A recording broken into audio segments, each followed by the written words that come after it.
Hi everyone, my name's Jared, and I'm 15 years old. Do you know what it feels like to look into the mirror and don't see the person you want to see? Have you ever rejected yourself so much that you wanted to forget who you are and to pretend you were someone else? No, I've never suffered from any bullying at school or any kind of abuse. The point is that I am nothing. There's absolutely nothing special about me. At school, I was everybody's shadow friend, easily forgotten when not needed. I was one of 5 kids in my family, so I don't feel remarkably special there either.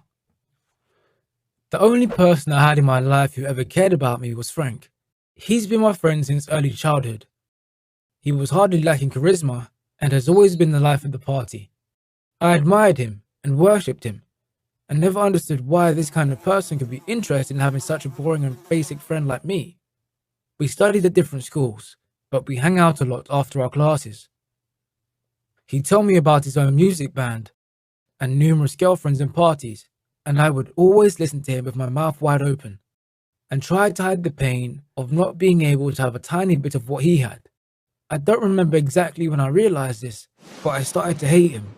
But of course, I didn't have enough courage to admit that he was not the one to blame. It was me.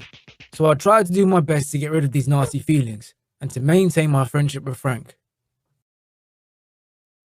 One day, Frank came to my house on a weekend. He was all smiles. He told me he had absolutely great news for me. It turned out that Frank was going to my school now, and his parents even asked the principal to transfer him to my class. My mother was so happy to hear that. She loved Frank, like everyone else did. Every time he came round, she would have long chats with him. Sometimes, I even thought that she would be much happier if Frank was her son. You might have already guessed it, but I did not find this news exciting at all. Now I had to watch his Superman achievements every day. And besides, I didn't want Frank to become aware of my social status at school.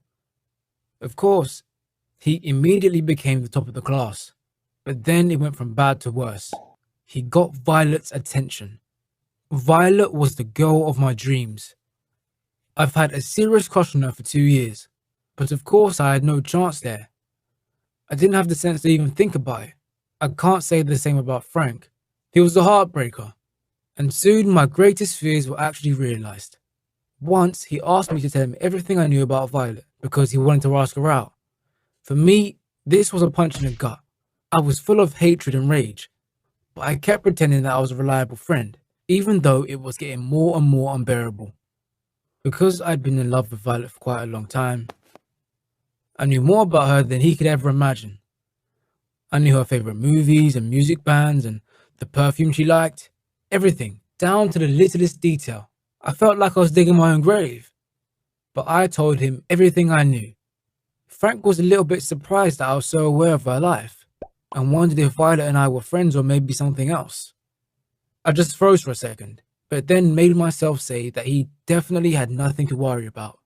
I only wish I knew where this would eventually lead us.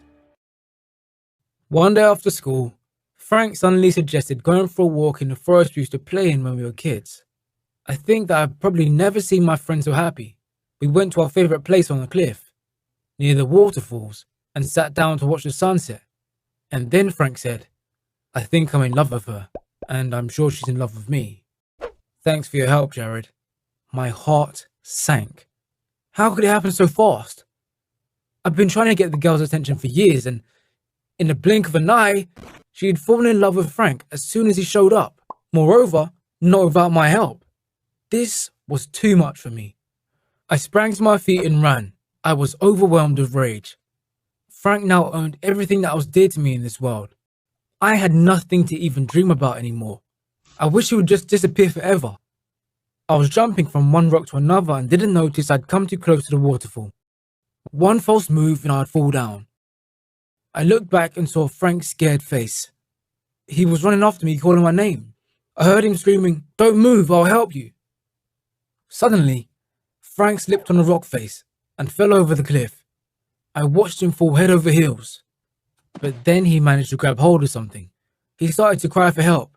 "Please, Jared, help me!" I was just standing there without being able to move. But then I came to my senses. What am I doing? My friend is about to die and I'm just doing nothing.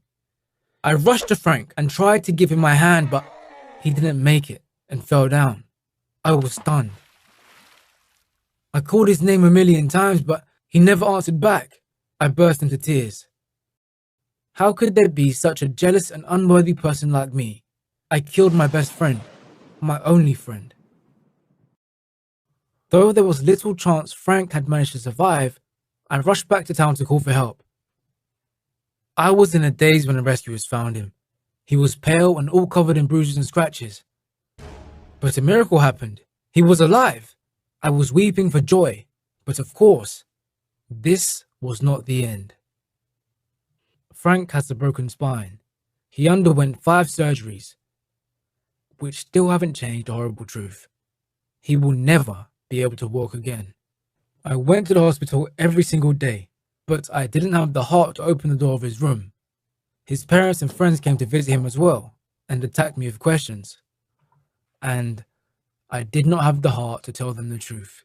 What would I say? I couldn't bring myself to say anything and just ended up mumbling some nonsense.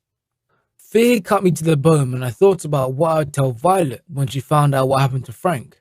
How was I going to look her in the eye? Well, the day came when she finally showed up. She was in tears. Before going into the room, she looked at me and asked how Frank was feeling. I think this was the first time she noticed me.